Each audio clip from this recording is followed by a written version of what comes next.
Okay, it being 5:30 on a Monday, March 9th, I'll call to order the posted meeting of the Shelburne Select Board. The first item on the agenda is the approval of minutes for our previous meeting, February 23rd. Rod, have you had a chance to look at any questions, changes? I have looked, I have no, excuse me, no changes. And neither do I, so a motion's in order to approve as submitted. So moved. I will second, put the matter to a vote. Rod, Aye. I am I. Motion passes 2-0-0. We did also receive today, Rod, I don't know if you had a chance to see it, the minutes from the executive session meeting we had on March 2nd. I did not get the Okay, chance. we'll hold that till our next meeting then. Liaison report. Oh, hi, Uh, Andrew. Howdy. Liaison reports. Anything from you, Andrew? No. Uh, Anything from you, Rod? No, just that the only thing Tom and I are going to a emergency management meeting Thursday down at Deerfield Fire Station. Oh, I think I saw something on that. Great. What is this? Um, I have a few things I'll mention. On Friday, this past Friday morning, I joined 292 other people from around the state for a Massachusetts Emergency Management Agency requested meeting regarding the potential of receiving federal disaster reimbursement for the huge storm we had here a month ago. Um, Long and the short of it for us is the threshold for qualifying is by county, and the first criteria is record snowfall. And we did not have record snowfall in Franklin County. The second criteria would have been $345,000 in claims, so that became moot. They went round and round and explained the process. We're looking from one of the reasons they invited people like myself. I assume they knew we didn't meet the criteria. Was that they were also looking for data input on the storm in general. I spoke with Jeff, and that's all behind us at this point. Um, we received a letter from the uh, governor regarding the Shelburne Police Department being awarded $63,067.70 in body worn camera grant program. Uh, that is very helpful for us, and the contract and the criteria form all came through. I got those signed today, and I believe Terry uploaded them, so we should be right in line to receive those funds, which will be a big help. Um, I also received a letter from Detective Jenkins, who took the time to write a very nice note regarding praise for our highway superintendent, Jeff Johnston. Um, Apparently, there was a medical emergency in the evening. That would have been March 4th. In the town of Shelburne, and due to the icy and hazardous conditions at a resident's home, and the driveway, long and steep, apparently became extremely dangerous. Um, and they called Jeff at home. He jumped in his vehicle, went down, took care of the problem. They were able to get up and take care of the person who had that medical response emergency. And Tucker Jenkins, our detective, was so impressed that you call somebody at home, and he lives up in Row, I believe, or Heath rather, to come back down and get that done and make it happen. Just shows you what kind of people we have working for the town, and praise well deserved for Jeff Johnston. Also received notice this week that the Uh,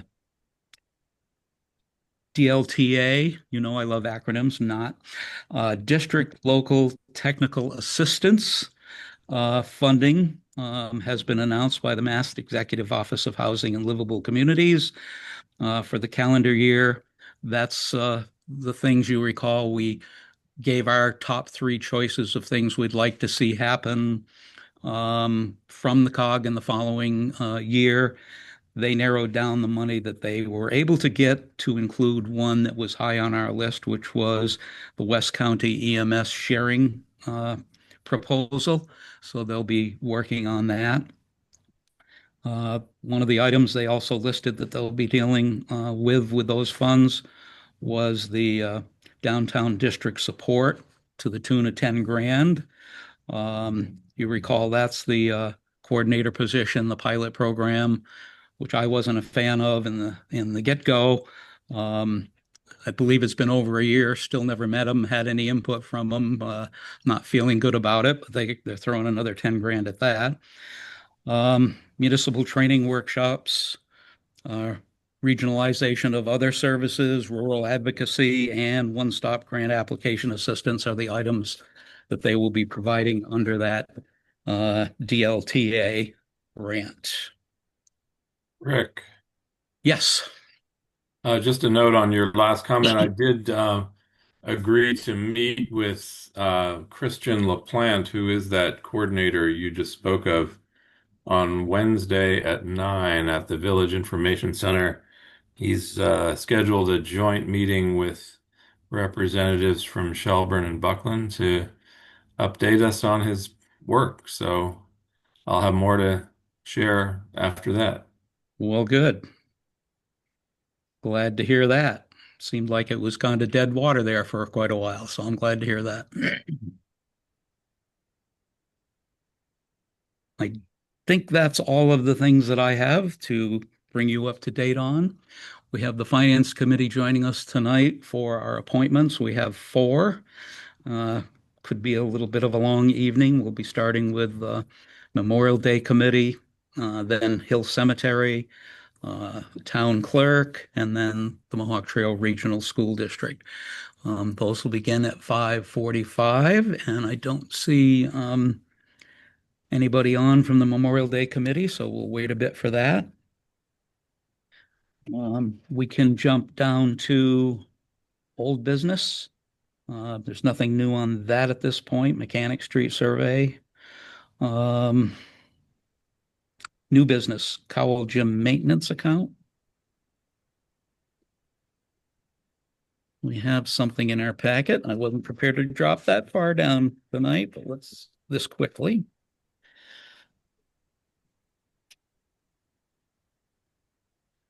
This is the figures that will tell us whether or not we need to transfer money for it. Terry, is that right? Yes, I just wanted to bring it to the attention of the board and finance committee that this is one account that we're close, if not already there, at a deficit. So it's one that will be on the special town meeting. Moving forward for FY27, I'm suggesting that not only do we present the budget that I'm suggesting based on actual costs, but that we transfer $10,000 in Cowell Gym user fees to offset this budget, just because the money's there and it is the use by the gym is definitely contributing to the overall costs of running the building. Okay.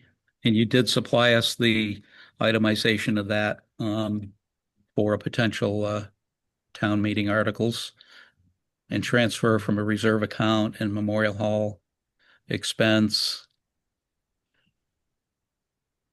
So for folks that aren't aware, we can't just shift money from one area to another unless it's directly related. And since we're over budget on a few things in various departments, we need to have a special town meeting to make those transfers legal. So that'll be upcoming.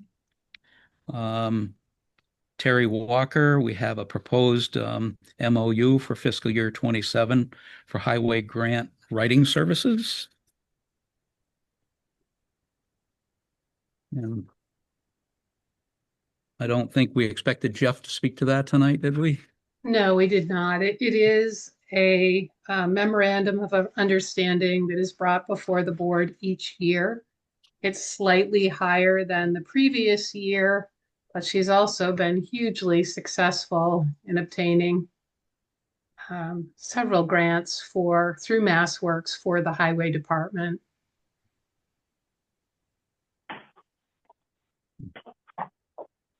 It's not substantially higher, right? No, it's not. Yeah. Do we need a vote to approve this new memorandum? Yes, we do. Okay. Andrew, Rod, have you had a chance to take a peek at it? If not, give it a quick. Yes, I'll move that we approve the MOU with Terry Walker for a total of $17,400 annually for grant writing services with the Highway Department. I'll second that. Been moved and seconded. Is there any discussion? She's done a fine job, and we'll put the matter to a vote. Andrew? Aye. Rod? Aye. And I am aye. Motion passes 3-0-0.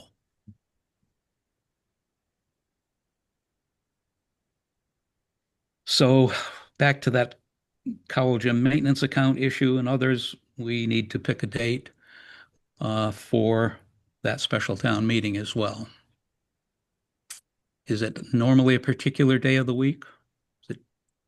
No, and I will have to check with both the moderator and the town clerk and Memorial Hall Association to see if the hall is available and whether the date chosen works for both the moderator and the town clerk.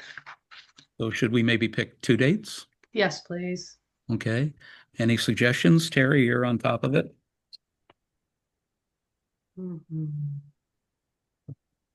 I don't really know. Harry, I don't think you're going to run into any conflicting activities if you choose a Monday through Thursday. Okay. The warrant has to be posted 2 weeks in advance. So I'm thinking, I don't know if April 13th is a possibility. It's a Monday night. Wasn't it more urgent than that we were not going to be able to pay some bills, or did you get that rectified? It is relatively urgent, but there's a 2-week posting requirement. I believe Joe would have to have voter registration if people wish to register. So it's not a quick turnaround, and the accountant is aware of that. Okay. If we can wait until April 13th, fine. Otherwise, the 6th, we could still make our 2 weeks and other things as well, couldn't we? We could, yes. 23rd, but the 6th is a board meeting. That's correct. Gotcha. Okay. So first choice, April 13th. Rod, Andrew, agree?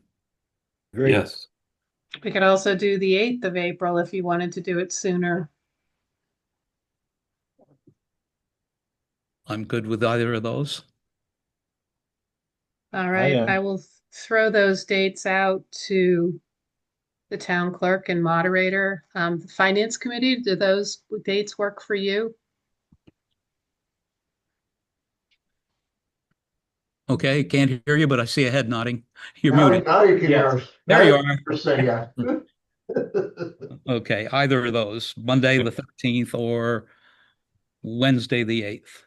Whichever. Terry, it would be good to just throw those dates to Jessica Murrow since she manages the schedule for the theater. Okay,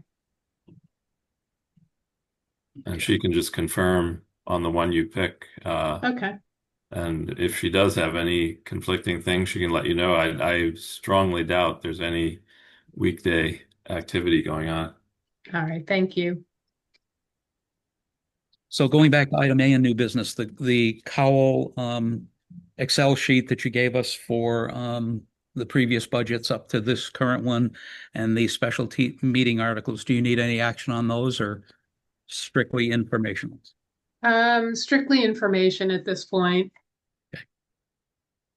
And Terry, what is the time of the special town meeting? It would probably be 6:30. 6:30. Okay.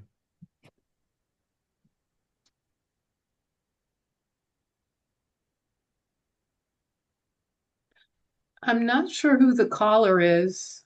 He or she may be here for our first appointment.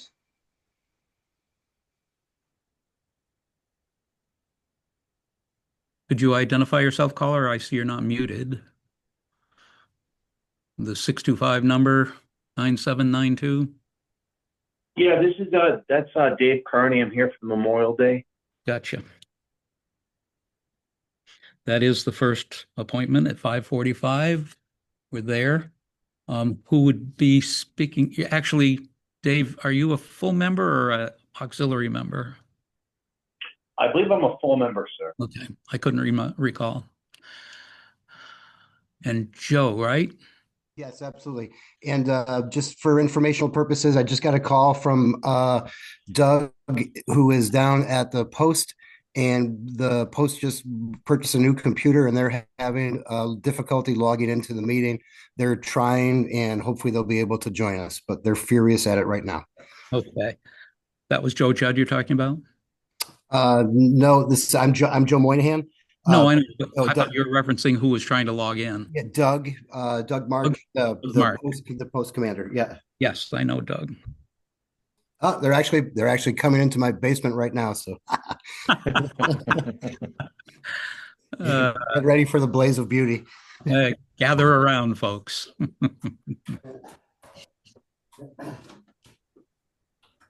You guys made it. Come on in. Come on. They're just talking about you. Come on in. There you go.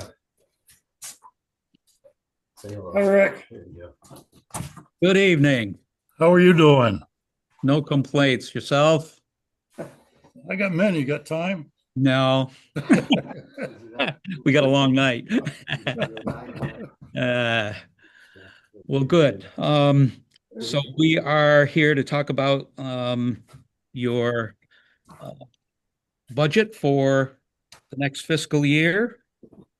And we all have it in front of us. The Finance Committee is here, as well as the Select Board, of course. Your previous request for 2026 was 885. This year, you're looking to request 1,200. And I think I know one of the things that's making that happen this year being an address system. Correct. But anything else you'd like to go over to speak to that? No, the base price is a base price. We've been doing it for many years. And of course, there's always inflation in there. And that's basically wreaths, flowers, and flags. You know how that goes. That prices always go up. They never go down. Mm-hmm. But the extra commodity for the PA system is a one-time deal. We're asking you guys for half, and we're going to pay for half. And it'll be a social commitment that if you want to use it, you're more than welcome. If we need it, we'll use it. It's sort of a community thing that we donate to the town, you might say, or cooperate with the town. Well, that's great. Yeah, there was talk about, geez, we wish we had one at the dedication of the Bridge of Flowers.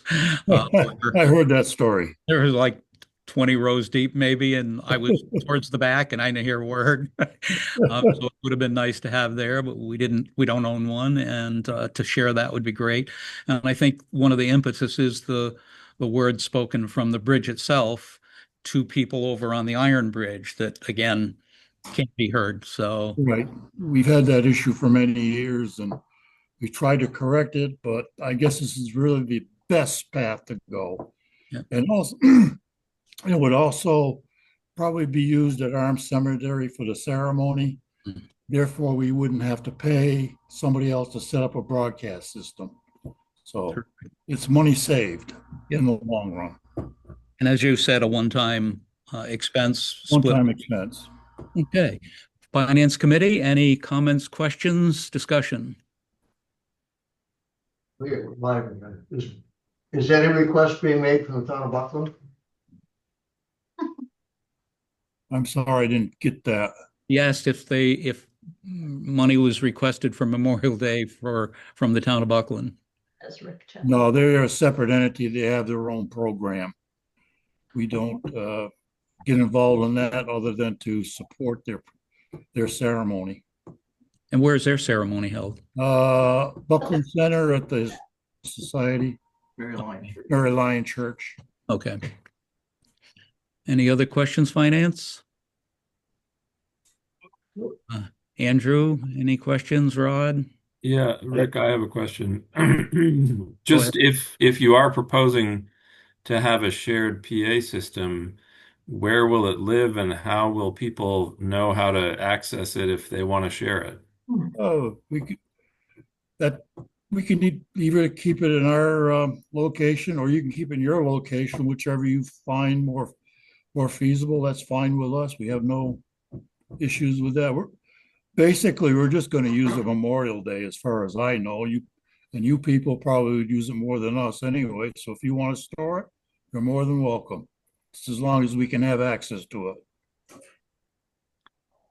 Yeah, I think as long as I'm not sure it matters too much where it lives, except that Terry might be the best point of contact for people wanting to sign it out and make sure that it returns in the same condition it left in and that kind of thing. Sure. But I can imagine, maybe some of the school events or things that happen in the band shell or other stuff like that might benefit from something like that. Yeah. I'm happy to be the contact person for that.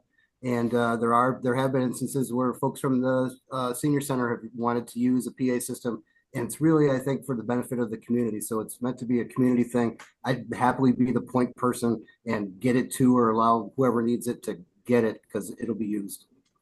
And who is speaking? Joe Monahan. Okay, Joe. Okay. Good. He's the assistant school principal. Huddle around there, guys, in the basement. All right, good. That answer your question, Andrew? Yeah, that sounds great. As I would share that information with Terry so she can direct people to you. Perfect. Great. And thank you for being willing to pick up half of the cost of it as well, and Right. share it with the community too. This is something we've been talking about for a number of years, and hopefully this will make it happen. Yeah, well, it's short money. I think it's well spent to Yep. put a simple $1,200 into very nicely run Memorial Day service that we have every year. Rod, do you have any specific questions? I have no questions. Okay.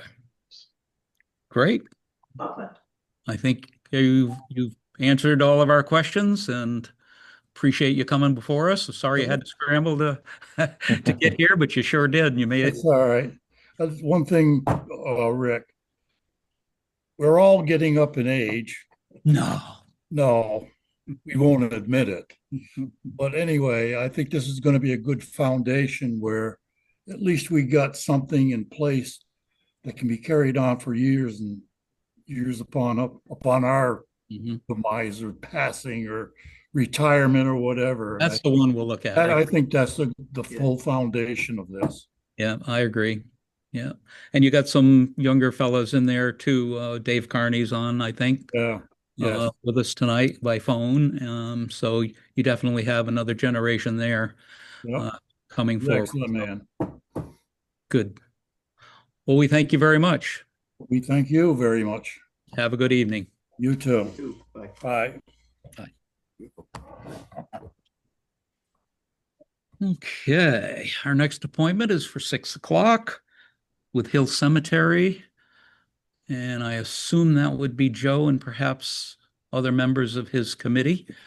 And they tend to log on a little closer to their Both Joe and Libby are with the Finance Committee. Oh. Hello. Hi, Joe. Okay, sorry about that. Well, good. Not being a public hearing, we're not corralled to time, go ahead and give us an overview of the request from Hill Cemetery.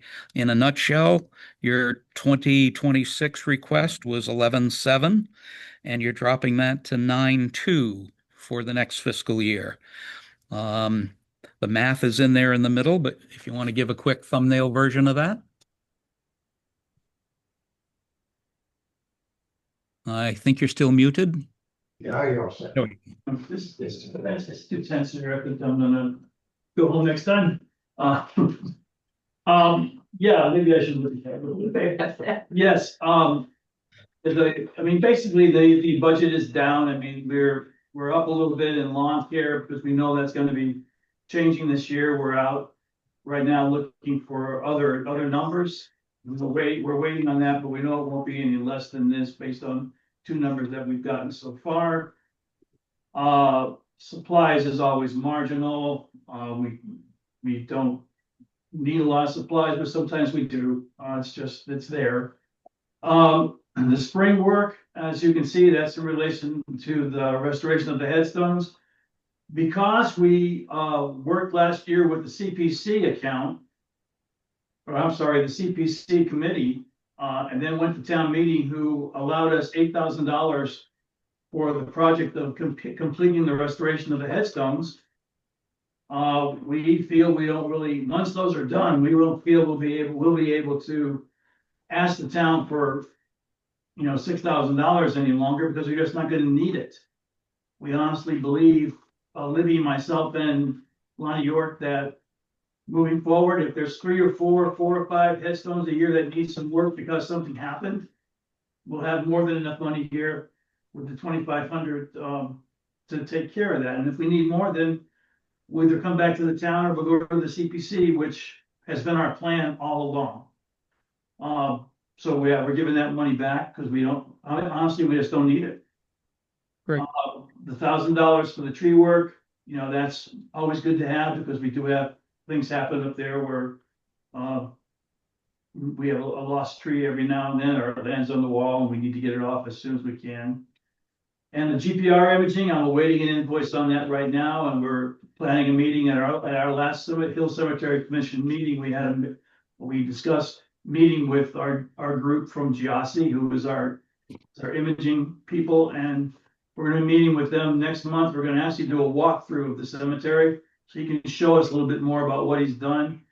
Jim Burnham, I asked him if he could bring his drone in, and he did. He gave us some wonderful aerials of the cemetery, which I believe will allow us to eventually, especially when he does it again for us in the spring, we'll be able to pinpoint those spots in a way where we can look at them directly on an aerial photograph and know exactly where they are, rather than guessing all the time. I believe that's going to be a big help. So thank Jim for that. And again, we're waiting on that invoice from him for the $1,000. Going forward, we anticipate next year to be looking and meeting with another group.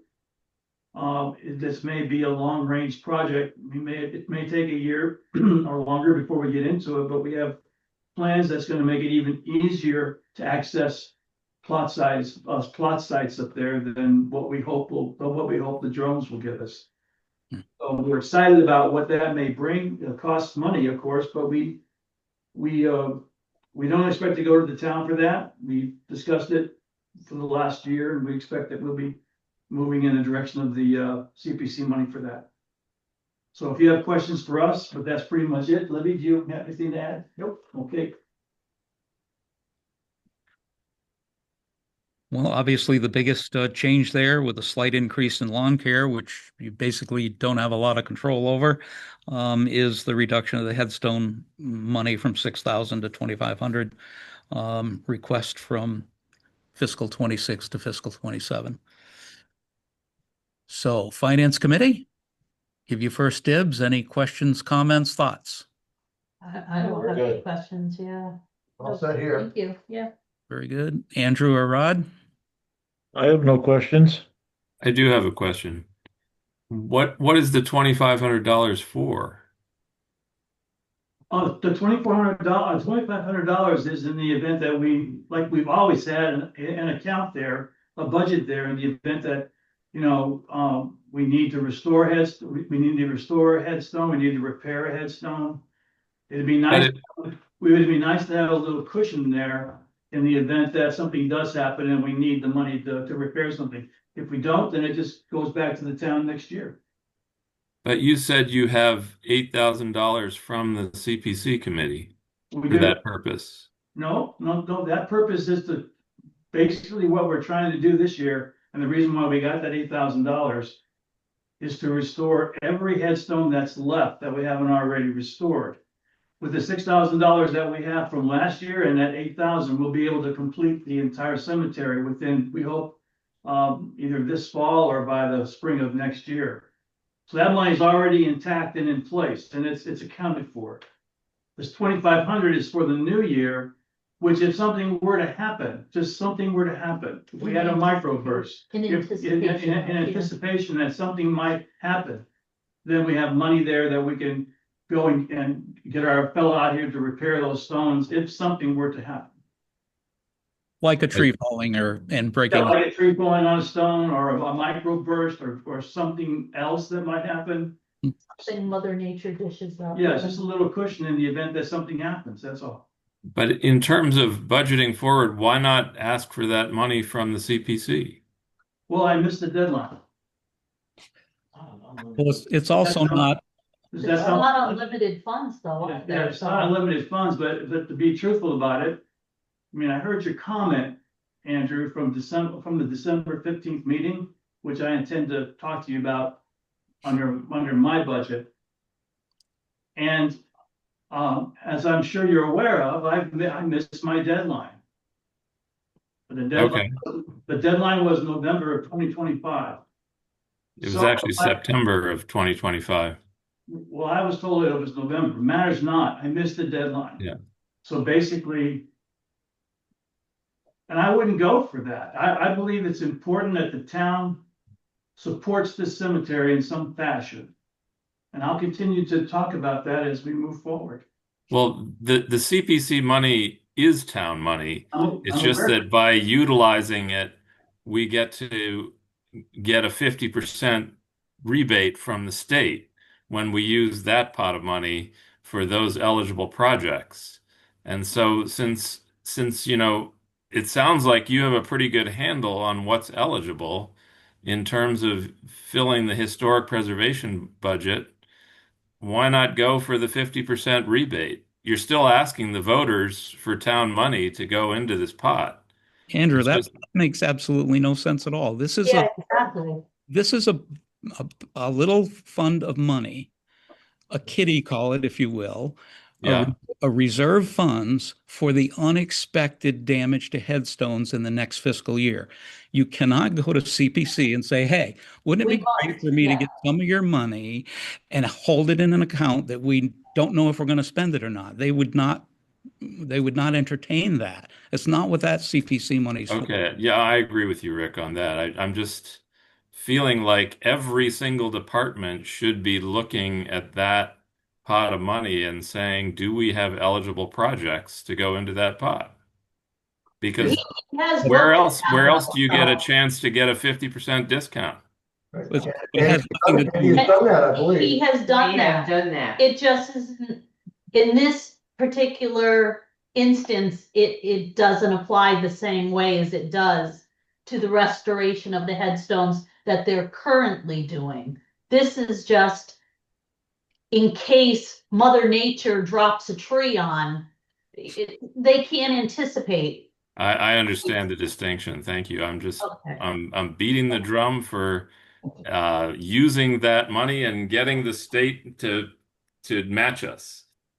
Okay, Rick, Yes. this is probably good as time as any. No, that's not what you're doing, Andrew. You're digging the knife in over something that you said back on December 15th when you called me out personally, my name personally, in a meeting where I wasn't at. I wasn't there.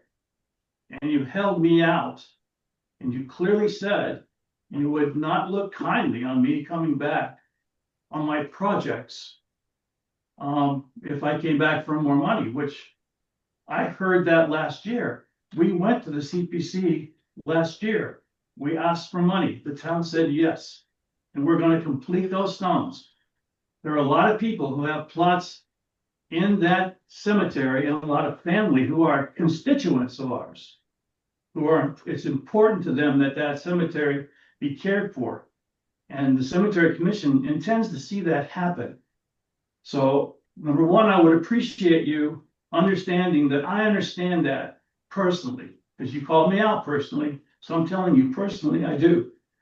You know, I have great respect for you, Andrew, but that's not the way to make friends with me when you call me out personally.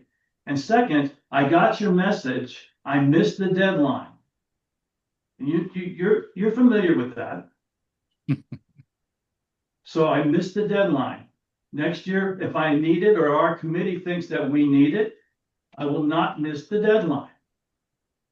So if we could just put to rest this holding out an issue because you're upset at me or my committee, this small committee was trying to take care of a cemetery that's been neglected for decades. If we could just look at the body of work and put that aside, I think it would be better for all of us.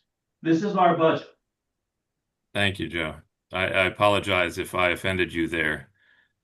The work that I put into getting the CPC money in place took several years of my time.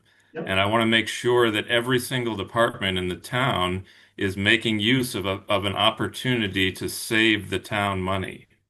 That was my purpose in putting that time in. I understand. So if I don't want to make this a personal thing with you, and I apologize if I have, Well, but I want to make that super clear okay, that when I put my time in as a volunteer to save the town money, I want the town to come forward and make its best effort too. okay, that's the town, not just Joe Judd. I agree. I agree. Great. I think we've got that covered. Andrew, I'll agree that where it makes sense for town departments to have something that could qualify to go to CPC money, and look for it for that. Well, it's actually, you call it from the state, it's actually other taxpayers' money that have been paid in fees at the registry. So it's still semi-tax money, but the amount of money with a small town like us, even with the highest 3%, is so minimal that there's no kitty built up there that we can do anything that'll have an impact for the town of Shelburne in general. So if we pick and choose little nitpicky amounts of 5,000 or 10,000 here and there because it's something that might qualify, we're just draining that kitty down and not building it up. I'd rather see him take a year's hiatus and not approve any money for a year to let us build it up to where we would have enough money in it to do something that would impact the town. If you look around at Deerfield and things they've chosen to do in the $1 million ranges that are going to impact the entire town, the tax rate, etc., I think that's what that money's there for personally, not to be siphoned away in little bits and keep it such a low balance that when something we really want to do that's going to cost a few bucks can't get done. But that's my take on it too. So I think both arguments are legitimate, Andrew. It's just how you look at it. But, well, Joe, thank you for your presentation, Hill Cemetery. There were no questions from Finance Committee, correct? No, we're all set. And Andrew and Rod had an opportunity, so I will say thank you for the presentation of the Hill Cemetery budget. And our next one is not till 6:20, but it is you, Joe. Would you like to continue on to the next subject, which is your records preservation? I would, thank you, because I have meetings at 6:30 and I appreciate getting a little bit ahead. Good. Go for So my town clerk budget was, I think, fairly simple, but I would entertain questions. Of course, I'd love to have questions. Everything was level funded, I think. Correct me if I'm wrong, except for the records preservation. That I think was under budget because I dropped $3,000 from the records preservation account which again, going back to the CPC issue, if I had not missed the deadline, I probably would have gone for that $6,000 for records preservation. In the future, I do intend to look for more funding, but again, I think it's important to understand that I think it should be important to the town that we take care of these records. I think we've done a pretty good job of it over the last, 14 years. I think Beverly did a great job over the last 20 or 30 years that she was doing it. And on and on and on back it goes with other town clerks. But, I'm looking to be digitizing, and I'm hoping to get some of that done in the next month before the budget closes, because I'm discussing it with Mahalia Dean right now, who's done some great job at the Historical Society. And I hope she can come in and help us a little bit, see what she can do. And then again, that could be another possibility for CPC money in the future. What you have to understand is that records preservation is very expensive. And for me to do 2 books, which is a 10-year span, and the Finance Committee has already heard me say this, it costs me between $2,500 and $3,000 per book. If you go into the vault someday, you'll see all the ones that I've completed and the ones that Beverly Neely completed before me. And we've got a really good jump on it. But we've still got about 100 or 150 years of just vital records left to get done. And then we move back into the really older records, which I'm hoping Mahalia can help us with some advice and information that maybe we can start getting those archived to a place where we can actually maybe someday get them onto the website, that people could actually go in and look that stuff up themselves. And she and I have been having discussions. I've been talking with Terry Dunn. Actually, Terry and I have been talking about setting up a meeting so we could talk. But I'm a little bit excited about that. I'd like to get a good starting place on that as we move, further into this decade. So that's for $3,000 for records preservation. That way I can get 1 book done next year, and then I'll look for more money. I'll look for other funding for the rest, or we could not do the $3,000 and I just look next year to fund the whole amount from another source. I mean, I'm okay either way. I look to your advice and wisdom on that, but the budget is lower than it was. It's by $3,000, and I would like to at least get. I have 2 books. I have an invoice out on 2 books right now. Now we'll take care of this year's budget, and I'll if the $3,000 is allowed, I will. I'll have that spent pretty fast next year. Have you been doing 2 books a year, ballpark? I've been doing 2 books a year. I mean, the town has allocated me those dollars every year for as long as I've been town clerk.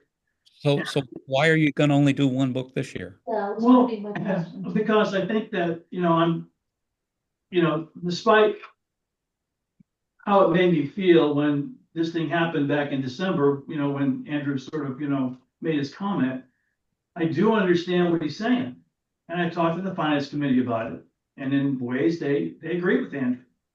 But the part of it that bothers me, and I am going to speak to this at town meeting, just so you know, not this issue that's happened, that's beyond this now, but it's like, I want the town to weigh in on this question about how important is the historic value of these things to them. I want to know from them.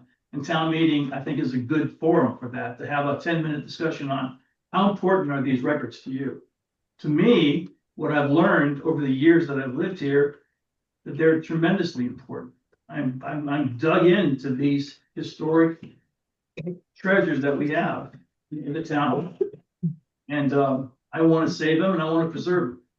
And I don't think that's any different than people that have come before us, but we have different tools that can do it today that'll make it better, so that 100 years from now, people will still be able to look in there and see, what the town did in 1776 when they pledged their lives and sacred dollars or whatever it said to the revolution. Things like that we have in those records. You can go read them. What did Shelburne do in 1776 when they came up and asked that question? I think that's important to save, and I think it's important to archive. That's what I'm trying to do. The vital records, which is what these books are, is the low end of that money. And the vital records are the birth records of your children, the death records of your parents, your marriage records. You know, those are documents that go back 150 years in the book form, and then much further back in just open documents that we've managed to find and collate to where we can look at them, find them, and see them if somebody requests them. Yeah. We had a lot more work to do on that, but it's better than it was. So that's the money here that you see, the $6,000 is for vital records. That's what that is. And I can do 2 books a year, and that is about a 20-year span. Well, So did you want to ask for 6 then this year? No, or- no, Oh, I'm okay. asking for 3. Okay. We're gonna lower the budget. And I believe that, you know, next year, I believe I will start the process earlier, to see if I can find new money. I'll know before the budget closes next year, whether can receive any help from CPC or elsewhere. And if I don't get it, then I'll come back and talk to you guys about it again. At least then I would have tried. I won't miss the deadline again. But at least then I would have tried. And if I don't get it, then we'll come back and I'll talk to all of you again. Let you know what I'm doing and where I'm at. and I would hope you'd go for the 2 books a year too. I'm getting up there in age, but when I was 50, I got the genealogy bug and started researching my family in Coleraine. And those books were invaluable at allowing me to follow my family name back actually to 1601 in France. So it was a heck of a start, and without it, I never would have put all the connections back together. So preserving those, like you say, they're invaluable, and they can't be replaced. So I appreciate the work you're doing with them, and if you can't get additional funding next year, I hope you come back for 2 books at least and get back on track. If I could just say, before we go into questions, I just want to acknowledge that if you go back, all the way back to around 1890, the people that were in this role back then, they did a wonderful job based on what they had to work with. Wonderful job. Their handwriting, I'm envious of their handwriting. I can actually read it. And as you come through the decades, you see how it got better and better and better. And so I think I'd be remiss if I didn't acknowledge that they did some really great work back then with what they had. But now what we have to do from that era, 1890 forward, is now we have to preserve the work they did, while at the same time we're trying to go back even further. And I think we got a good start on it. I think Beverly started us in that path, and I think we need to continue it. So the next group that follows us will continue it as well. Great. Okay, open the floor to conversation, questions, discussion, comments. Finance Committee? Joe, I got one question. How much to do the entire project in 1 year so it never comes up again? Well, it would be in excess. Well, we couldn't do it in 1 year, but if we set the money aside and we did it in concurrent years. How much, in other words, how much to do the entire project? Not 1 book at a time, 2 books at a time. Instead of Get it done. piecemeal, Yeah. just. How much to get it done? I mean, everything we have. Whatever needs to be done for records preservation. Any answer I give you would be conjecture, Yeah, but it that's would fine. be in excess of a couple $100,000. Couple $100,000, okay, so when we've got a couple $100,000 available in the CPC, we might get it done. We might. I have other plans with CPC as well. I'm sure a lot of other committees do too, and boards. Yeah. But It's just, sometimes the projects is just so overwhelming, you can't do it 1 or 2 books at a time. You gotta say, I gotta cut loose, get it done and get it behind me. Or commit to like 20 or 30 years at a Yeah. time. You know, once we know how big the project is, well, okay, 200,000, okay, maybe we can do 50,000 for 4 years and get it done. Right, but then somebody's gotta come in and tell us that, Jim, and we have. This is why I'm asking the question, so we have an idea how much it is. I can't answer the question, but I will find out the answer for you. You can count on that.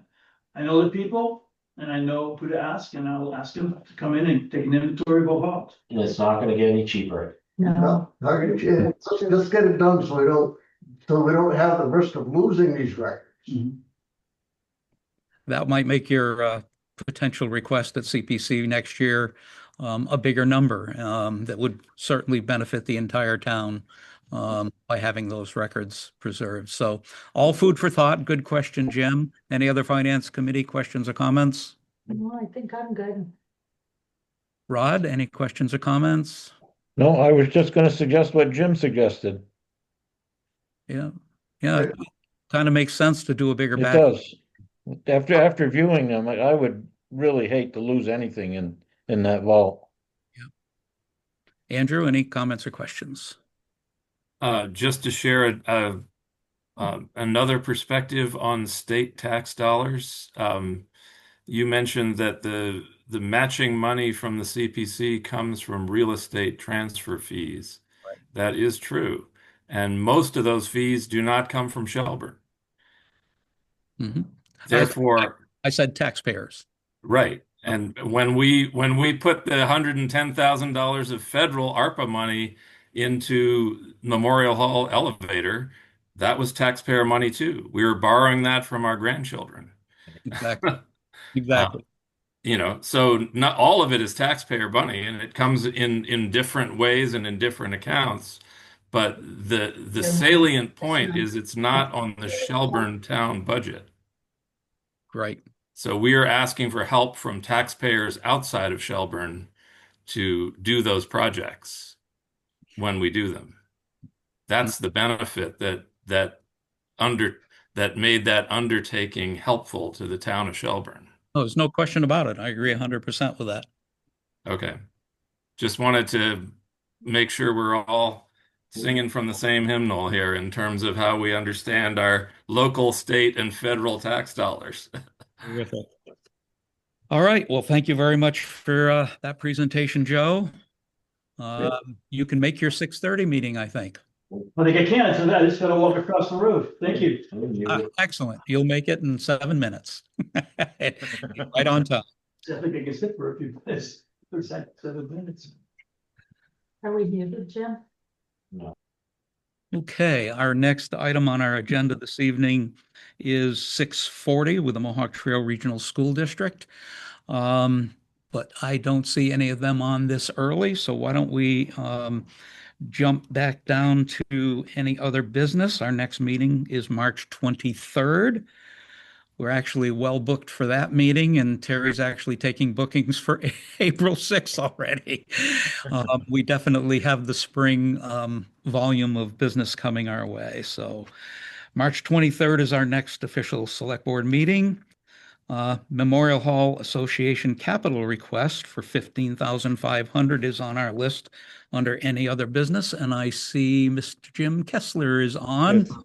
We have in our packet the what did I do with it? Wrong pile. Here it is, the capital expenditure request form. Jim, why don't you give us an overview of what this is for? Sure. As you may know, can you hear me okay, by the way? Yes. Great. Yes. I'm the president of the Memorial Hall Association, which is the nonprofit group that manages the theater in the Shelburne Memorial Hall on behalf of the town. And as you also, I hope, know, we have just completed the first couple phases of a really big project to renovate the hall and bring it into the modern era. We have leveraged about $150,000 that the town was generous enough to put aside for the purpose of improving the hall, and use that to raise about $300,000 in grant money and tens of thousands of dollars of private donations, so that we've made about $500,000 or more of improvements to the hall for $150,000 of Shelburne taxpayer money. So that's great. And the only problem is now that we're worried about the building, we started to be worried about the building. And we've identified some things that, frankly, we were had no reason to be as concerned with before, because in the past, Memorial Hall Association was pretty independent of the town finances because we're all volunteers, and we took the theater really pretty much as we got it, and we're not able to put any significant money into improvements. But now that we are in the midst of a really exciting and wonderful improvement program for the hall, and we truly thank the town of Shelburne for making that possible, because I think the town's money really did make it possible. We've identified other needs. The next thing on the list, after some improvements of accessibility and safety improvements, is we call it the green room. That's the dressing room that projects out of the back of the Memorial Hall building at the back of the stage in the theater. And that's in pretty sad shape, and desperately needs to be improved. There's no working restroom in that space, and the green room is the dressing room for performers and musicians. So if we tell uh, uh, performers and musicians that they can rent the hall, but there's no really working facilities in a green room or dressing room for them to use, that doesn't help us to secure the kind of tenants we want, the kinds of customers we want for more and better programming in the hall. So it's an important consideration. And as we were looking at the green room, our architect, Joe Matty, said, it would be important as soon as you possibly can to replace the roof on the green room. Apparently, about 5 years or more ago, it leaked and caused some amount of damage. The leak was repaired, but there's no telling when further leaks will happen because the roof is old and does desperately need to be replaced. So I apologize that because we're not used to doing this in the first place, that we are coming in effectively at the last minute to make the request. But we would like to see if it's possible to have $15,000 put into the capital budget for the purpose of replacing the roof on the green room.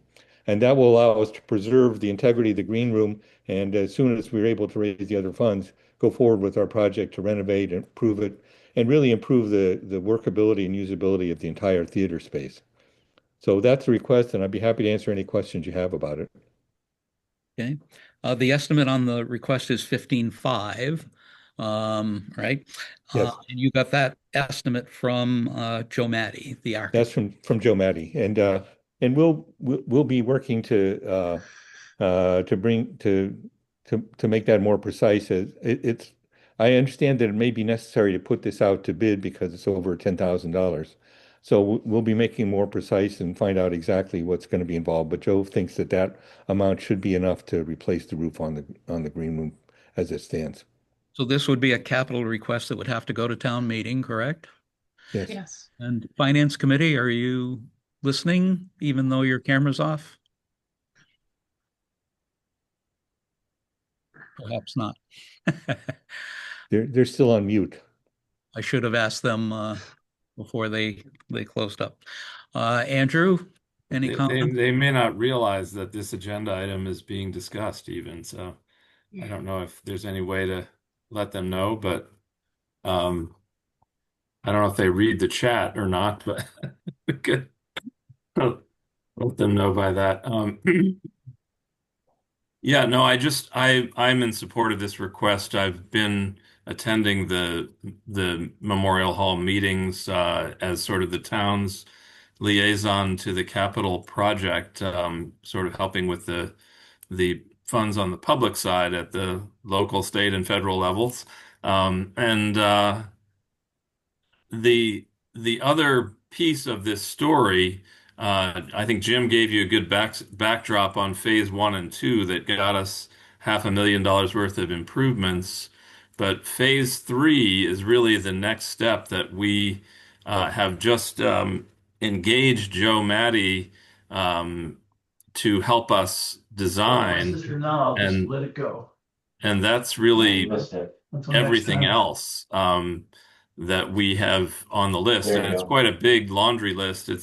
I would say we've sort of loosely ballparked at maybe $700,000 worth of further improvements in a whole range of different areas, only a few of which involve the structure itself. So those are ones that we will be looking to the CPC in the future for if there are eligible projects there. maybe for the town.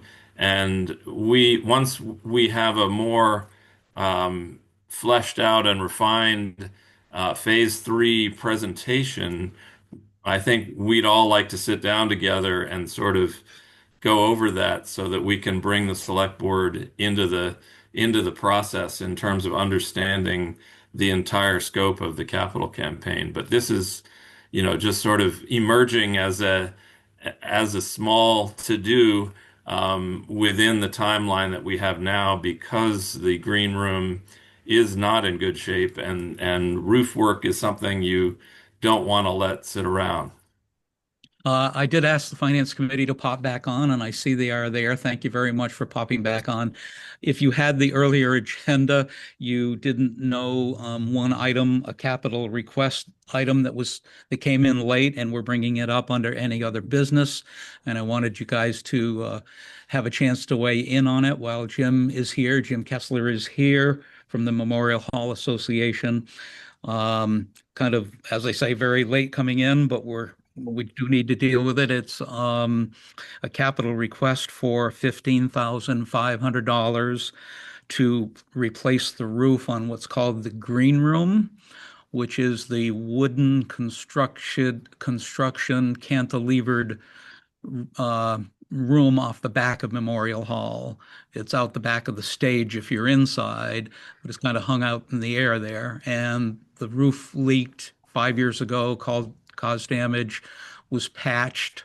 It was an old roof at that point, and now it's 5 more years old. And that is the estimate before any work inside the green room for improvements happen.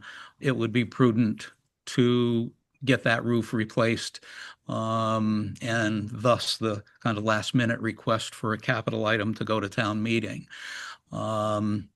I did actually get up there over the weekend, got up as high as I could on the bowling alley building, and could see that it's definitely time to do something for that roof, from my perspective as well.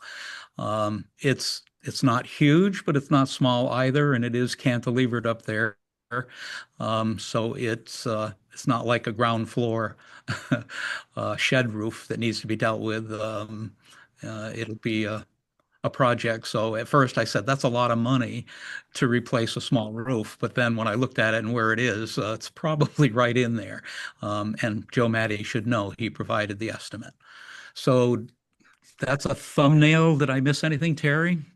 No, I just wanted to mention that the town has a roof stabilization account so that if the select board and finance committee were in favor of this request, there's currently a balance of $71,928 in it. So if brought before voters, that's the account I would suggest that we transfer the funds from.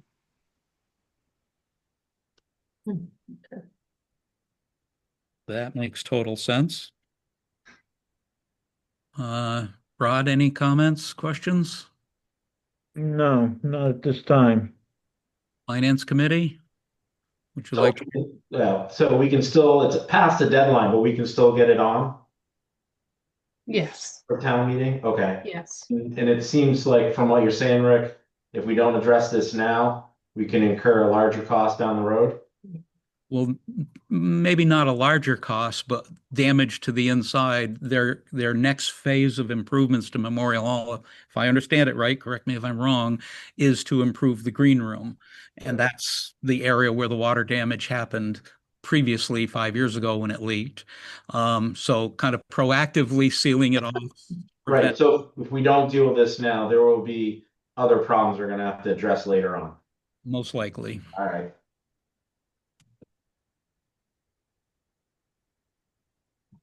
So we would need a vote of the select board to approve it to go on the warrant. Yes. So moved. Second. Moved and seconded. Any further discussion? From finance, from the board? Hearing none, we'll put the matter to a vote. Andrew? Aye. Rod? Aye. And I am aye. Motion passes 3-0-0. Thanks for bringing this in, Jim. I appreciate it, and glad you're on top of it. All right, well, thank you so much. I really appreciate it. Terrific. Have a good evening. Good night.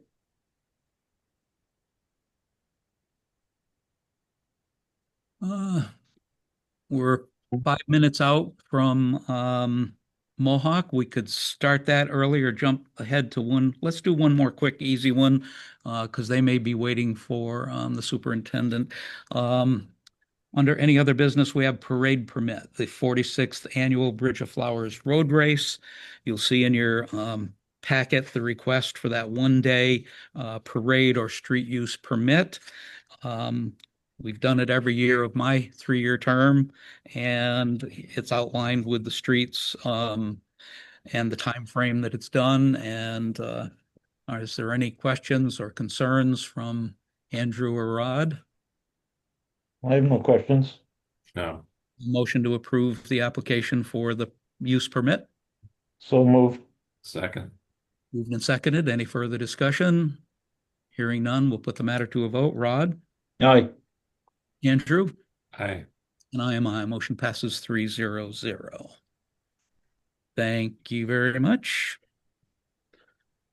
No other correspondence, Terry? None. Okay. Well, we have Bill on, we have Willow. Are we waiting for Cheryl or others? I believe Maya will be joining us at 6:40, but Bill will be representing the district. Okay.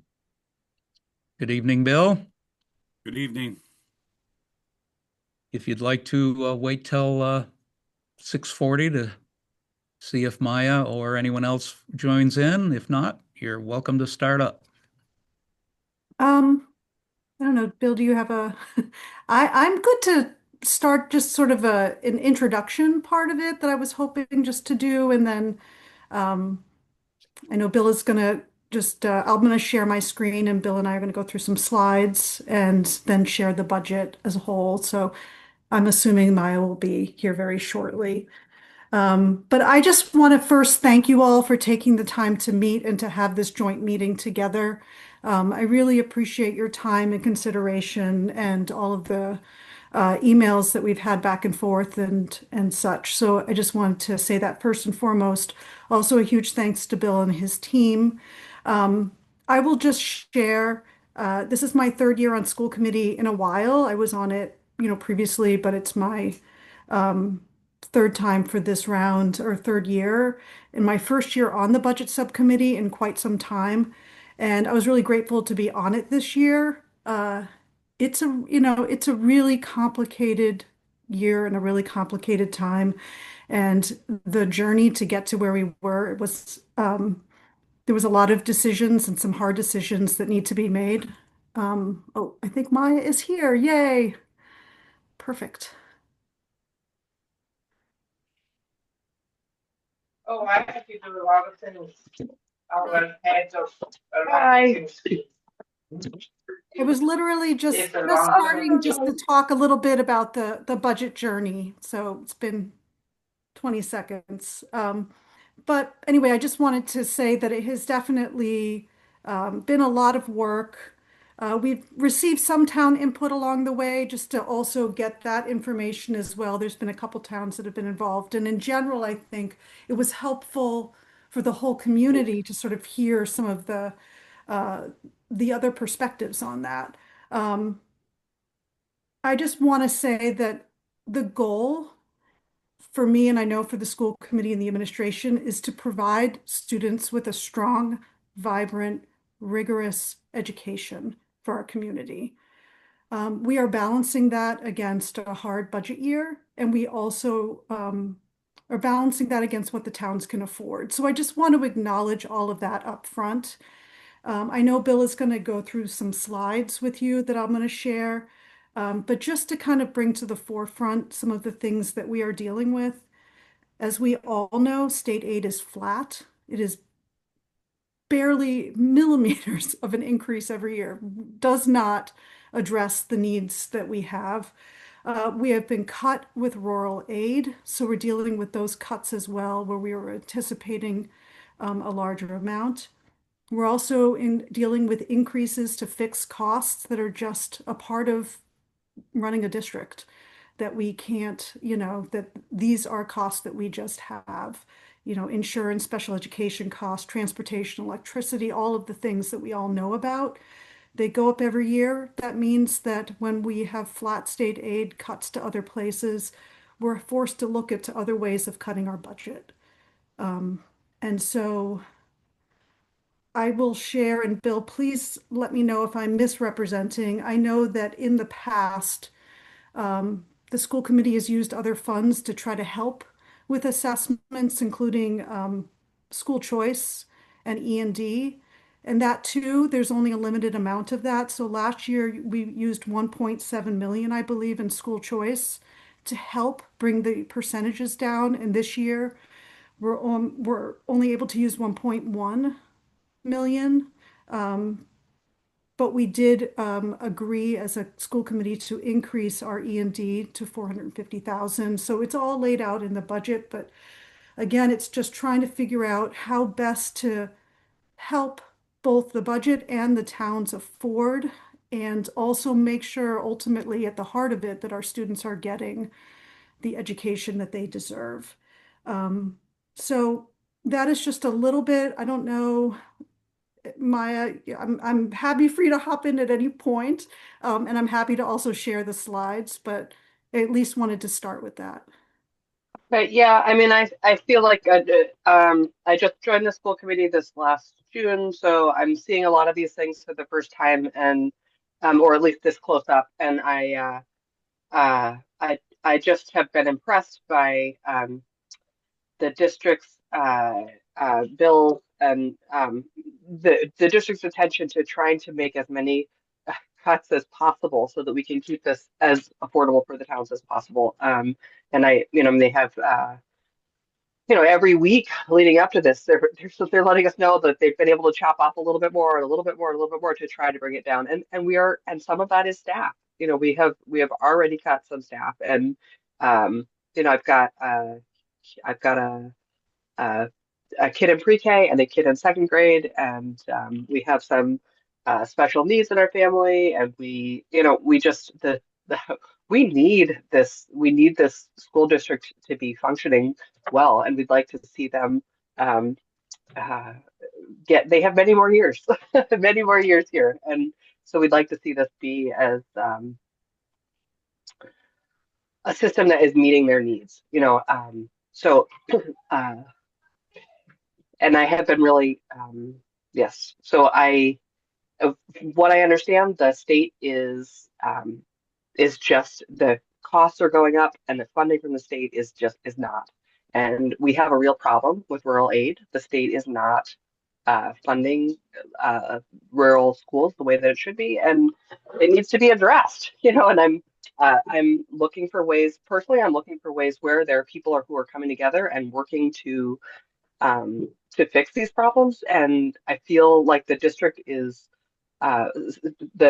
really working hard to try to figure out ways to get people working together on this. And so I'm open to all kinds of whatever solutions we might have for this. I'm looking for places where people are working together, and so I am definitely seeing that. I'm trying to make this budget affordable for the towns, but it is really hard. So.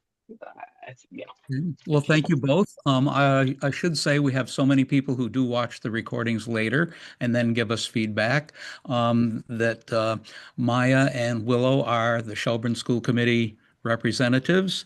The general numbers we're discussing tonight that have been certified from the district treasurer is an operating assessment of $2,933,270.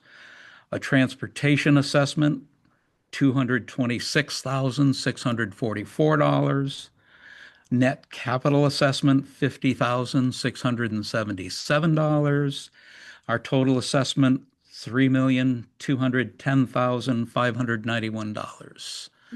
And those are the items that we're going to get a presentation for, and we'll turn it over to Bill and some slides. Yep. So Bill, I'm gonna share. Hopefully everyone, can you see that? No, there we go. Yes, we can see it now. Excellent. Okay, so Bill, you just tell me, you direct me and I will move things. So there's a couple QR codes on the cover here. First of all, thank you all for having us. And I'm sorry, Bill, I didn't introduce you. So I'm the assistant superintendent of business and finance. So I've been with the district now. This is going into my fourth year. It's getting increasingly tougher every year with the budgets and the work that we're doing. But through it all, I'm trying to maintain transparency and I'm trying to present the material in a fashion that's easy for people to find, easy for people to digest. And if you have any questions, reach out. I say every month at our meetings, you can text me, you can call, you can, whatever you need to do to ask your questions, you can let me know. Our main goal here is just to show, exactly what's happening and how it's happening. So these two QR codes lead to the business website, the business office website, and to the budget doc itself. And then the next slide talks a little bit about what Maya just talked about and, how we're trying to form the budget and what goes into making the budget what it is, the programs and, trying to offer the most robust learning experience for all students while maintaining that we know we have to stay within these limits for our towns. Go ahead, Maya. Oh, sorry, Willow. Okay. The strategic plan here, this is the ultimate blueprint for the district. If you want to dive into this at some point, it's on our website. This talks about the work that we're doing every day. It talks about our commitment to the students and, the learning that we're doing. Talks about, our continued trying to plan ahead and trying to look to the future. For 3 years now, we've been talking to all the towns and saying it's going to get tougher. It's going to get tougher. We knew this was coming with the loss of ESSER funds. We were putting as much as we could from our revolving funds. We've used up a good balance of our school choice. So now we're just using what we know that we have coming in that we can budget to use for the following year. It's making it harder and harder. Go ahead, Willow. So this slide just shows you where our funding comes from. So, it's a good visual just to see that, the bulk of our funding comes from our towns and from our local, funds. Our state revenue and Chapter 71 and that are a piece of the pie. But if you go to the next slide, I think, Willow. Yep. So this has what our budget is. I did have a pie chart that showed exactly where those funds come from, and it's a little bit more visual to see it in a pie chart that our town assessments is where the bulk of our funding comes from. But this here shows the budget overview. This shows, where we're at, where we started from, so the all funds budget, when you looked at the budget book, and I'll show you the budget book at the end of the presentation, we have two columns in the budget book. There's the all funds column, and then there's the local funds column. And the all funds column shows all of the charges, all of the money that we spend, whether it's from grants, revolving, any offsets. That's all in that all funds yellow column. And then the blue column shows what's left and what gets assessed to the towns. So, we start with the all funds budget, and then we apply the offsets and we apply all of our revenues. And that's what gets us down to the operating assessment that's actually assessed to the towns, that $15,512,000. Go ahead, Maya. When we opened the budget book this year, we were faced with about a 10% increase over last year. Out of district placements for special education continue to skyrocket.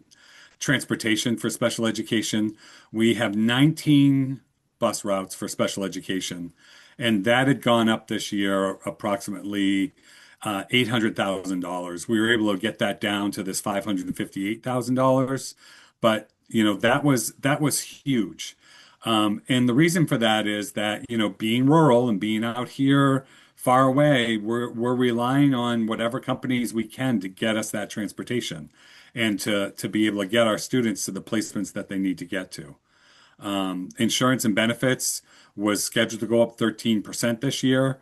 Our health insurance, I'm sure the town's facing the same thing. You'll see later on that we were able to bring that down a little bit after talking to GIC and forecasting it a little bit closer.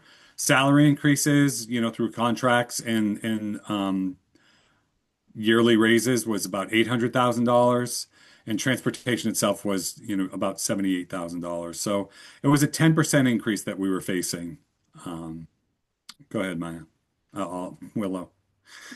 I'm looking at Maya. So, through this all, we understand our town's abilities to pay, right? We know that the towns want to support education. They want the best education they can for their students.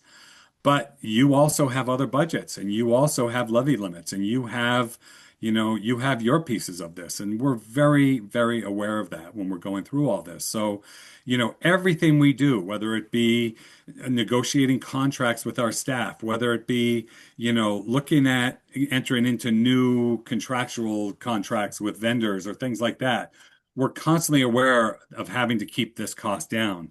We're looking for ways to cut those costs. The sustainability project is a big piece of that. We can't really implement any of that just yet because that involves looking at how we can combine schools and classes and things like that. But we're taking everything into consideration. So the FY26 budget was $27 million dollars. A level service budget for FY27 would have come in at 29.9, almost $30,000. So we know the towns can't afford that. We know that was completely out of reach. You add to that the less offsets that we had in school choice, rural aid, as Willow mentioned, we were supposed to get 740,000 in FY26 for rural aid. In the last version of the budget that was released by the House Ways and Means in last April, they cut that, and we were shorted about $160,000. So we're operating already this year at $160,000 deficit that we're going to have to make up somehow, whether it be taking it from school choice. We're trying to cut expenses. We're not filling open positions. We're really, really looking at ways to reduce that. So through all the work that we've done and what we've tried to do, we've reduced that 10% to a 6.24% increase. Something worthy to note is that if the budget does not pass within our towns, we're going to have to go to a 1/12 budget, and we're going to have to go back to the drawing board, and we're going to have to try to get a budget that will pass our towns. So if that happens and we have to revert to the FY26 budget to operate for next year. So those who are familiar with the 1/12 budget, what it basically does is the Department of Education says the school district can't open on July 1st with no money, so they institute a 1/12 budget. That 1/12 budget means they take FY26's total revenues, total assessments, and they put it into this year's formulas with your enrollment percentages, with the state aid and everything else, and then your towns are responsible for 1/12 of that budget. So it's not going to be the 1/12 of what you're paying this year. It's going to be 1/12 with the new enrollment figures and the other figures into it, but based on that total budget figure from this past year, FY26. For Mohawk Trail, that means that we have to cut about $1.7 million. The only place that we have left to cut, and you'll see in this budget that we did cut, are staff positions. That would mean, a devastating amount of cuts. So we tried to take this budget and put it to the lowest possible, number of reductions and cuts and things that we could to keep programs, to keep the budget as to keep the offering the education that we need to offer, but to make it so that our towns can afford it.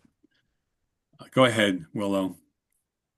So this just explains a little bit more of what the 1/12 budget is. You'll all have access to this.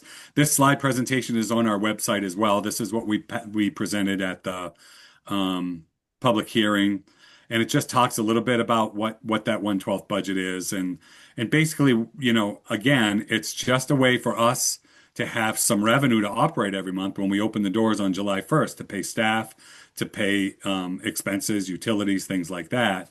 And then, it's up to us to try to work with the towns, get a budget together. I think this happened in FY21. It went to a 1/12 budget, and then there was a revote, and there was a budget that was eventually passed. Go ahead, Willow. Budget? No, no, I wasn't on the committee then, but I don't recall that. That was a mayor there. So, what we did in this budget is, for the first time in 7 years, the district is facing a reduction in force. The difficult and upsetting for our staff. Reduction in force creates uncertainty amongst our employees. The district leadership team, that's the administration, the principals, department heads, we worked to look at where we could make these cuts and how we could make these cuts without affecting programming, without it affecting direct student, learning. And what it comes down to is we're reducing 6.5 Unit A, which are teaching positions, 14 Unit B positions, which are paraprofessionals, and one other position outside of the unions to balance this budget. To get where we are today, these are the cuts that we've made. Go ahead, Willow. This just shows you those increases in cost centers from FY26 to FY27. These are the same slides I use every year. So those of you that saw the presentation last year, you'll kind of recognize these. It just shows, salary and benefits, what that increase is, maintenance and operations. This is what the actual increase as of right now. That first slide I showed you was where we were, before we made the reductions. This is where we're at right now. And how we got there. Go ahead, Willow. So this just another way of showing the expenses, by department. You'll see that instructional piece in red is the largest piece of the pie, and that's where where a lot of these cuts are coming from, because that's one of the only places we can make them. Our benefits, health insurance, life insurances, property and casualty insurance, things like that are fixed costs. Our transportation is a fixed cost. Tuition's out is a fixed cost. School choice expense out is a fixed cost, right? So all of those are fixed costs that we really can't, do a lot of reductions in. So we're forced to do it in instructional expenses, which could be supplies. We've already made, as many cuts as that we can, services that aren't directly, in front of students. And then, like I said, this year it was the 20 positions that we're looking at. So again, just same chart, different way of looking at it. If you're more of a line chart kind of person, same information. Then this is where we get into the assessment and how we get to, what we assess each town. So this gives you your assessment percentages based on the enrollment from last year to this year. You'll see Shelburne's was 18.17 last year. This year you're at 17.67. So your overall piece of the puzzle was reduced, but you also have to understand that all these numbers interact with one another, because when one goes down, the others go up. But if a couple go down, then everybody's kind of moves around, right? So it's not enough to say, oh, Shelburne's went down, how come our budget didn't go down by that much? Or how come our assessment didn't go down by that much? It's all relative to the whole picture and how that assessment fits in. Go ahead. The minimum required contribution that comes from the state. You can see again, all the towns. This chart comes from a chart that's right in the budget book, but this shows you, what that is. And you can see that, your minimum contribution this year went up about $68,000 or 4% from last year from the state. The above minimum contribution, which is after we take all of the minimum contributions and we put that in place and we deduct that, we come up with what's the above minimum contribution based on that enrollment percentage. And the difference for each town is listed here. Shelburne's difference is 154,000, almost $155,000, based on all the pieces of the pie. Because, like I said, when some go down, others go up, and all those figures, which I have all of the calculations right in the budget book. And if you want more information, you can contact me. I'll be happy to talk you through it. Go ahead, Willow. Transportation assessment for everybody went down this year, in spite of the fact that the special ed transportation went up so much. We are receiving a little bit more from the state. The governor has promised that we're going to get 90% reimbursement for the first time in the whole time I've been here. We're applying that full 90% towards the budget. Last year she said we were going to get 90. We budgeted 80% because in the past we've never gotten the full amount that they've promised. Last year we did get the full 90. This year they're telling us we're going to get the full 90 again. So we did apply that full 90%. We also had some transportation revolving, which was left from the transportation money that we got last year. That has to be put right into an account. Anything we get over and above for transportation gets put into our revolving account, needs to be applied the following year. So that's been applied here as well. So that's the reason that there's a reduction, in spite of the fact that our daily transportation went up, our special ed transportation went up. We had more money to put against it. Go ahead, Willow. So the operating assessment comparison. This is the minimum state required contribution, the above minimum contribution, and the transportation assessments together. This is where, you'll see that yours has gone up, that 6.6% right there. And then the total assessment. This adds the capital into it as well. And, so it's all the pieces put together, which led you to a 6.4% increase over last year's. This is what your assessment page looks like. Rick was talking about the certified assessment that the town receives.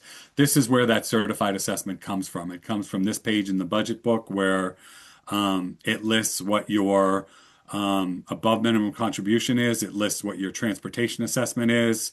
It lists what your total operating assessment is. It gives you your capital assessment, and then it puts it all together.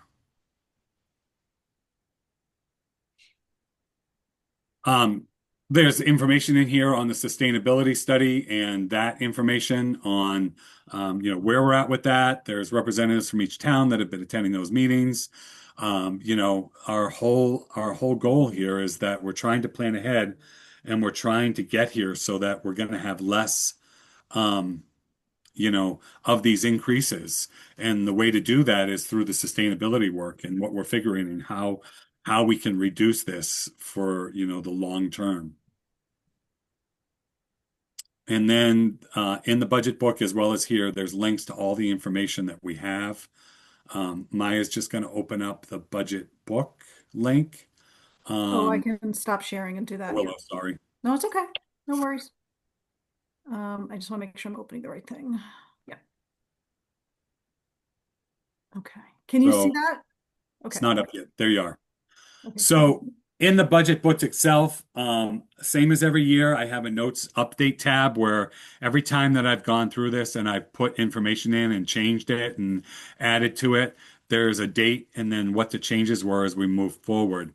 And that line 6 through 11, the yellow and blue columns, that represents the whole, preparation in budgets. It starts over to the right. It actually goes right to left. So when we open the budget book January 30th, this is where we were at, right? We were at a 9.99% for the all funds, and the local was a 15.5% because of that lack of offsets that we had. Then each time that I updated it, I added that tab here so that people could follow along and people could see where we made cuts and what was done to reduce that till we get to the current, which is, the 7.16% for the local, which doesn't look great, but when you look back at where we started from, it's less than half of what we started from. The all funds tab is the next tab in there, and that, like I said, this shows you what the budget is. There's a FY25 all funds and there's an FY27 local. The all funds is every dollar we're spending. The local is after we apply the offsets to it, how much that is. And then there's comparison columns in K for the all funds and then M and N for the local. So you can see where increases were and you can trace that back by dollar figure and by percentage. And then the rest of the tabs, is the table of contents here, Maya? Can you get to the table? Oh, yeah, here they are. So there's a table of contents page, and this has a link. Each one of these listed here is a link to each one of these tabs that's in the budget book. So you can look at this, you can say, oh, where are the assessments? You can click on that, it would take you to it. The motions listed in here that the school committee voted on, the revenues, assessment comparisons, Chapter 70, the cherry sheets, the 5-year enrollment, right? The reduction lists, the payroll projection lists all of the positions and the salaries. Position comparison for the last 3 years. It lists how many positions we had for the last 3 years in the district. And then all of the other tabs that are in here. So like I said, I've tried to make it as transparent. I've tried to make it as easy to follow as I could. If you go through it, you have questions. Maya, if you scroll down, is the question tab? No, I guess it's not here. There's a link in the presentation and in the notes and updates for a questions document that comes right to a Google Doc that you can click on, and it brings you the opportunity, there it is, to see, you can list any questions you have there line by line for the budget. And we can go through and I can answer it and I can look at it as well. So there's lots of ways for people to ask questions. There's lots of ways for you to provide feedback, and go from there. I know it's a lot of information and I kind of went through it fast, but I'm trying to be cognizant of your time and not, get too down in the weeds. But there's a lot of information for you to find if you want to find it. This is looking at it from, 20,000 feet. But if you want to dig down deep at ground level, you can.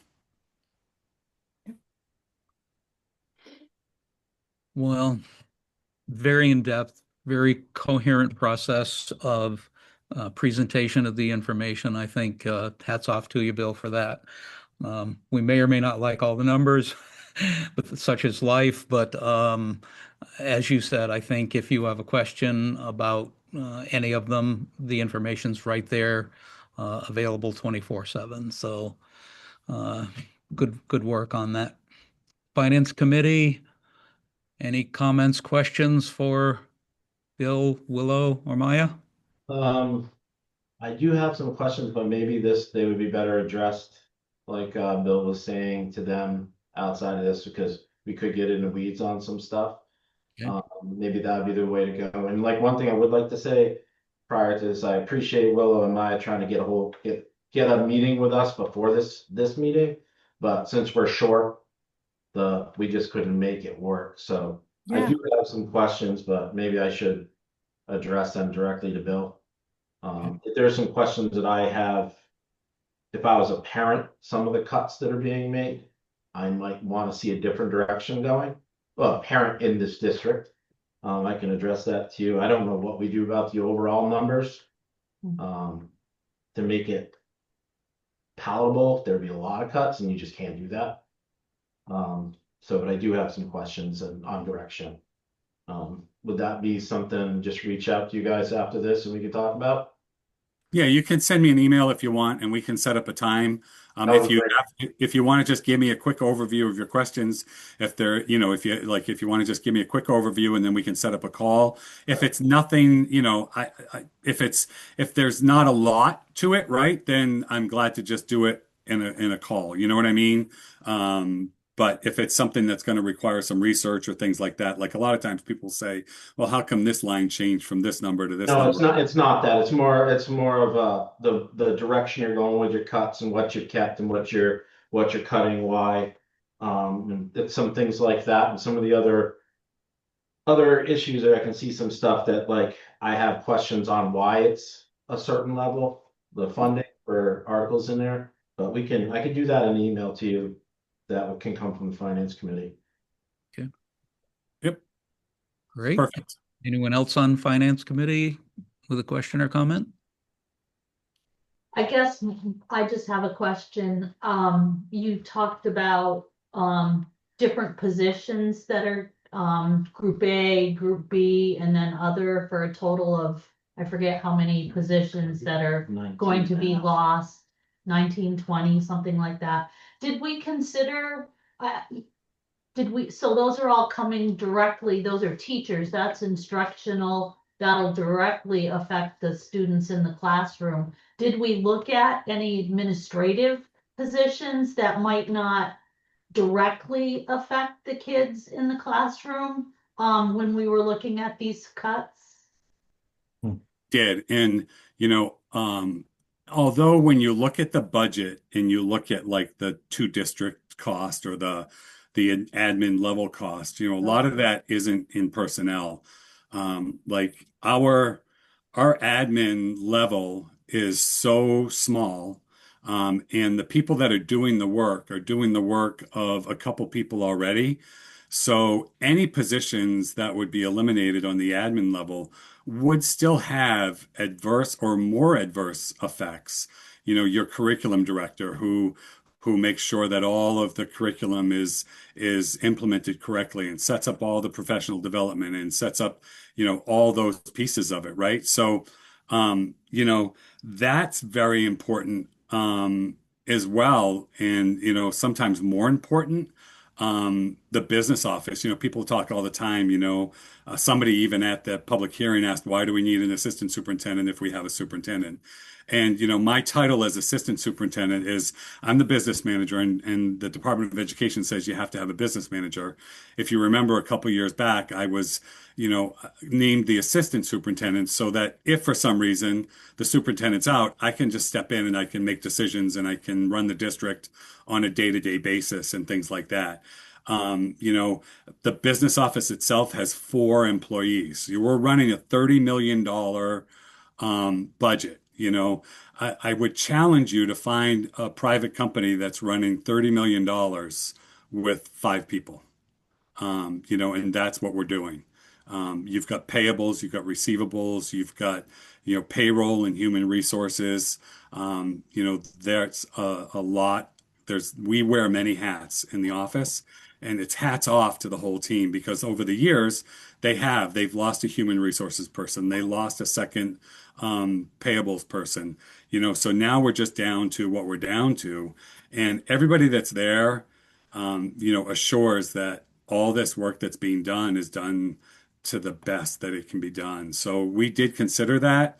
We've looked at every inch where we can and considerations, but, and no programs are being cut. Nothing's being lost programmatically with the cuts that we're making. For the last couple of years, we've been seriously looking at positions. We've heard feedback from Shelburne has been one of the places that said in the past, aren't there cuts that we can make, to certain places in the budget? And it seems like you're top heavy with paraprofessionals at certain schools, and it seems like this or it seems like that, right? So we've been looking at that for the last couple of years. And this is where we make those changes, and moving forward, we haven't hired a couple of those positions. So even though there's those positions, Some of those positions have been vacant positions. There's 4 positions there that we didn't hire this year out of that. So it's not like every one of those positions does represent somebody. There's a couple non-renewals in there of people that haven't been with the district for too long. So we're just going to, non-renewal those positions. So we did look at everything as serious as we could. We had the leadership team involved in it, and every position would, adversely affect something. The positions that we are doing and chose to move forward with are the ones that will be the least impactful for the coming year. Okay, great. Thank you for your explanation. Because a lot of times this spring you've been out and about, and that's everybody. Well, why aren't they looking at admin? Why is it always the staff, the teaching staff? So that would be, thank you for the explanation, I guess. It comes up every time. Every meeting, everything, right? That's the first question that comes up. Why can't you cut admin? And like I said, when you've got the curriculum director, the special ed director, right? I mean, special ed and business manager are 2 required positions by the state to begin with. But the work that gets done, the grant work that gets done through our curriculum director, things like that. So thank you for asking, because that's important to note. Actually, since we're on that, what is the one other FTE that you're getting rid of? An admin assistant outside of doesn't belong to any of the unions. What's that position do? We've tried not to make anything very specific, right? So because people can figure that out. So if you want, I can tell you. I thought you already told all the people that you were getting rid of them already. If they're We're working to let everybody know and to notify everybody. I can tell you that it's at Mohawk Trail, and there are currently 3 admin assistants in the building. Oh, okay. I don't need to know. I'm not asking names or nothing. I just wondered what they actually their job title was, what they were doing. Yep. So we're looking to combine that. Oh, okay. It's not easy to make these cuts into. No, not at all. No, it's a tough year. Tough for you, tough for the towns. It's just tough all the way around. It's tough. Maya? I'm sorry. It's okay. I'll be whoever. You. I would, oh, it looks like she's coming back in. I want to just reiterate that it's tough. And I think that the thing that has been sitting with me the most is that it is the state that is falling short to support our students and our schools. And I have really appreciated the back and forth that we've had this year and the communication. And I feel like these are the moments where we as a community, as much as we can come together to think, about sustainability, about long-term goals for these students and for our towns is vital. And I just want to I welcome continued conversations as a whole, with myself and Maya being reps of Shelburne, with the select board, with the finance committee, with the district, because it really is the state that's falling short for us, and that we absolutely understand that then it makes it harder for our individual towns, and we're doing the best we can. And I just want to continue to work with you and to think about how can we work in a sustainable way. And I have worked a bit with Burke 12 as well, especially in communications, and I'm seeing the work that's happening, and it is exciting. But there's a lot more to go. So I just need to say that as well, because it is a tough year. Great. Andrew, any questions from you? I'm just wondering if, Terry, if you have, as a sort of point of reference for all of this, it doesn't change the numbers in the school budget, but it sort of sets it in the context of our town budget. Do you have a sense yet of what we're looking at overall as a town in terms of our percentage increase? There are still a couple missing pieces, but overall, at the moment, with the school budgets plugged in, we're looking at a 5.2% increase. Okay, so it's in the same ballpark essentially as what the school committee is bringing in. Theirs is a little bit higher, but not, you know, 50%. it's not double of what the town percentage growth is. Rod, any questions, comments? No, the only question I had was one that Terry asked, and it was answered quite well. Perfect. I guess we can just thank you for a great, clear, organized presentation, and keep up the good work. And let's hope more state funding comes to help reduce that going forward. But I think we all agree it is what it is. It's not a lot to cut left. But so thank you again. Okay. Thank you all. so much. My I appreciate email, it. my email's right on the website. And you know, it's on the presentations and everything. Terry has it as well. You know, so reach out to me, you know, with anything so that we can try to resolve this. You know, and help you with this information. We'll be preparing the information for town meetings like we usually do every year, and then going from there. And Bill, did you send that PowerPoint to Terry? I think originally Willow sent this to everybody when we okay. had the public hearing. So it's basically the same thing. The only difference, she can send this one as well. This one has your assessment page directly, whereas the one that I did for the public hearing had the full assessment, right, document. But this one is yours. This is special for Shelburne, so I'll forward it as soon as I hang up. Thank you. You got it. Okay. Thank you all. so much. Thank you. Thanks for the time. Have a good All evening. right. Thank you. Bye. Bye. Okay, I believe we're down to public comment.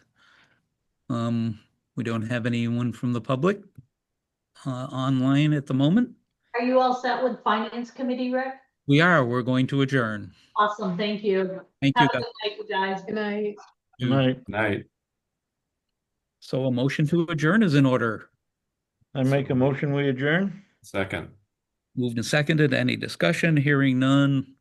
All in favor? Rod? Aye. Andrew? Aye. And I am aye. Motion passes 3-0-0. Thank you all very much. Appreciate it. See you in a couple weeks, if not sooner. Great. Good night. Night. Good night.